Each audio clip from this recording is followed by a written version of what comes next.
Well, so first off, in general, when it comes to American soccer relative to 1994 or 2002 for that matter, if you can't see that American soccer is better since 1994 or 2002, then I don't think that you are looking. And yes, American soccer, both on and off the field, still has plenty of problems and challenges. But I think objectively and demonstrably, it is night and day as to what America is when it comes to soccer in 2023 right now. When it comes specifically to the U.S. men's national team, that's a, I guess, a more nuanced type of discussion. But I do think that the United States men's national team is better. If you just base it on results, then obviously until the men's national team gets to a semifinal of a World Cup, because the best that they ever did was a quarterfinal in 2002 and a handball away from going to a semifinal, if it's just about that, then it's a very simple equation. We haven't improved, and we won't improve until the U.S. gets to a semifinal of a World Cup, which obviously they haven't done. But I still think also when it comes to the national team, while I will stand for my generation and my players, I think that the opportunities, the resources, the culture, and ultimately the talent, and to be quite honest, the amount of competition that the generation goes through now is incredibly better than anything that I had, or even that the players had in 2002. And as I say many times, we love to kick ourselves for what we haven't done as a soccer playing nation.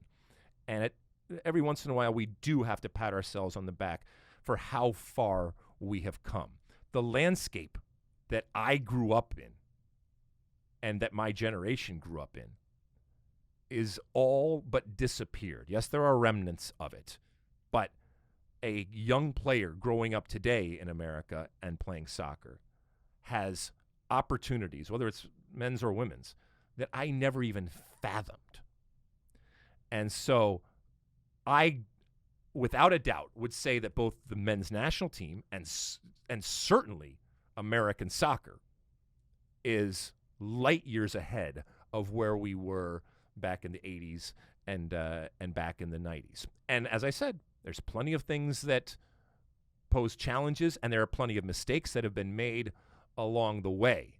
But the players that wake up today, that play for the national team, what they have at their disposal, and the talent that they have because of all those resources that we are talking about, I think has made them, I don't think it's arguable, but we're arguing it right now, much better than anything that we've had in the past. Just to play devil's advocate, sure, though, there's a type of fan that perceives the current crop of players to be much better than what came before them based on European club pedigree. Mm-hmm. But some of that is just a matter of greater acceptance of the American player in Europe.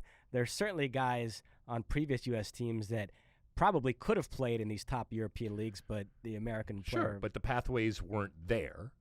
And, had they had the resources, I mean, what they did with the limited resources that they have is actually a credit to them. And, we love to play this game of, what if this national team was going up against the likes of Clint Dempsey or Marcelo Balboa or Landon Donovan, and, how would these types of players fare? And okay, that's fun to do, but you have to be able to give them the same experiences. You have to be able to give them the same type of opportunities, and to live in a world that's very, very different than the world that existed back then. You like that clip? Well, my State of the Union podcast drops every week. Subscribe now on Apple Podcasts, Spotify, or wherever you get your podcasts. You like that clip? Well, my State of the Union podcast drops twice a week right here on my very own YouTube page. The only way to stay up to date is to hit that subscribe button down below. Size the day, and see you soon.